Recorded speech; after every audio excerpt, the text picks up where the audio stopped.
Once upon a time, in the heart of a vast green kingdom, there was a magnificent palace, so magnificent that its golden domes gleamed like suns, and its towers reached the clouds. A giant dragon guards the gate of the kingdom. Birds circled its spires, fountains sang in the gardens, and peacocks danced under marble arches.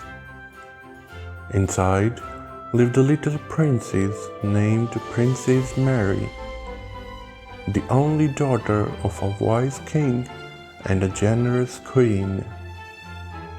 Princess was playful and a curious soul.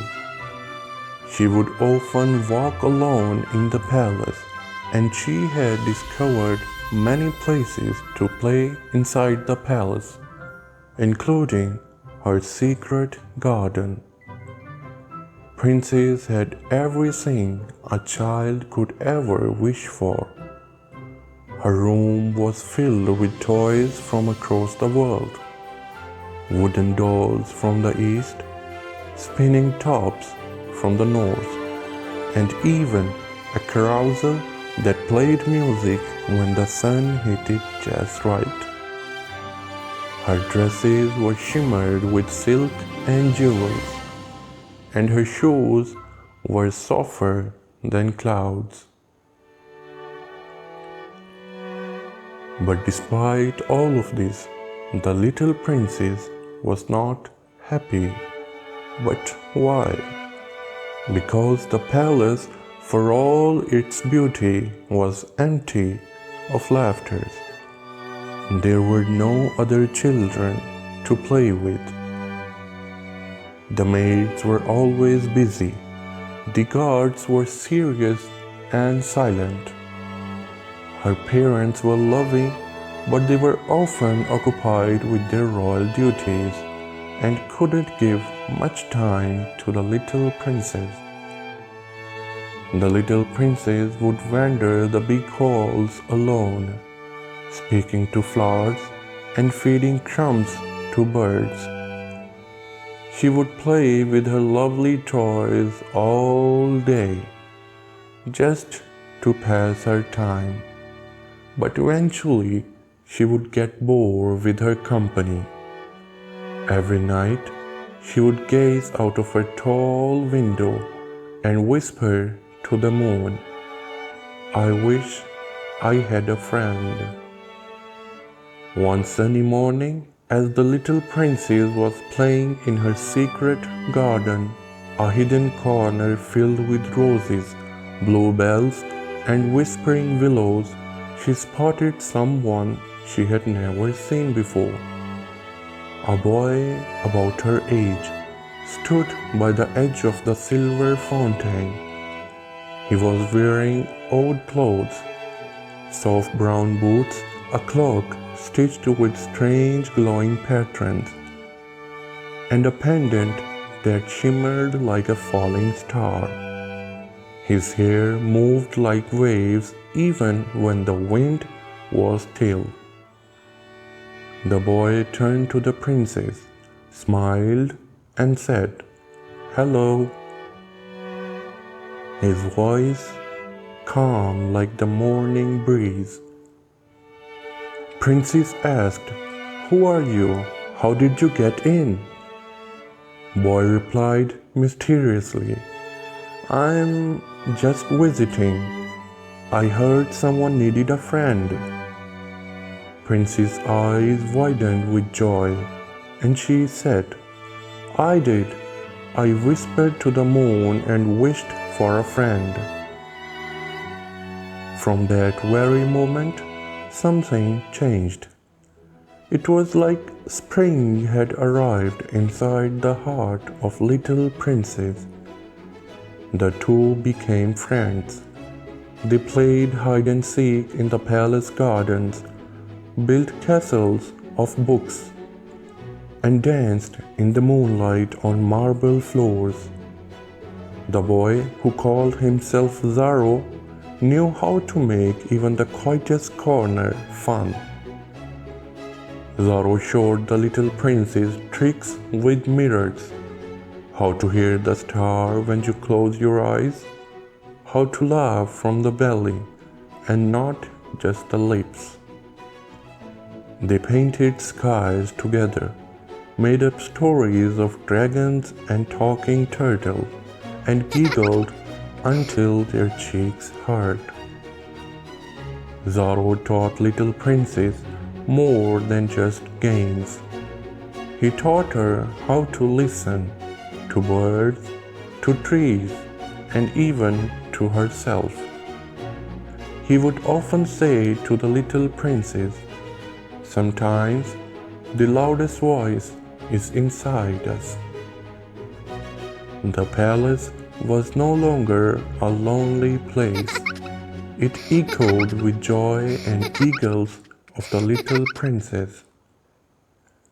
One day, as the sun dipped behind the mountains and painted the sky in gold and pink, Zorro sat quietly under the willow tree. The little princess was sitting beside him. She noticed the silence of Zorro and said, "You are quiet today." Zorro didn't look at her eyes and said, "Princess, I have to go." "Go? Go where?" Princess was shocked by what Zorro said. Zorro looked at little princess with sadness and a strange peace on his face. He holds her little hands and said, "I am not from here. I came through a gate that only opens once in a decade dreams. I do not belong to this world. My time is almost up." Tears filled her eyes. "But why? You are my best friend."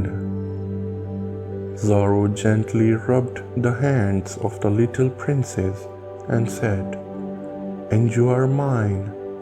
But friends do not always stay together. Sometimes they come in our life to show us something, and then they leave." Little princess ran towards her room, thinking, "How could Zorro leave me? I have no other friends." The little princess cried herself to sleep. The next morning, Princess looked for Zorro everywhere in the palace, including the garden where they first met. But Zorro was gone. No goodbye note, no footprints, just a silver leaf from the pendant he wore, left on windowsill. Little Princess clutched it to her chest and cried. She cried and cried, not just from sadness, but from gratitude. She missed him, but she was different now. Zorro had given her a gift greater than toys or jewels. He had taught her that happiness was not found in things or even people, but in the stories, the kindness we show, and the love we carry inside. So the princess no longer waited by her window. She painted her own skies, wrote her own stories, and made new friends, even if they were birds or flowers. Years passed, Princess grew up wiser and kinder, loved by her people and known as the Princess of Light. Whenever the children in the kingdom felt lonely, she would gather them and tell them a story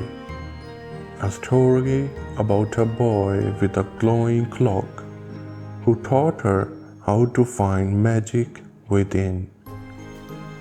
And every night, before going to sleep, Princess would look at stars and smile, making a wish to meet her old friend who was from another world. And then she would say, "Good night, Zaro. I know you can hear me, just like you heard me before when I needed a friend." This story teaches that some people come into our lives only for a little while, but the lessons they leave behind shines forever, just like stars in a night sky. And happiness cannot be found in things, but in yourself. Be your own happiness.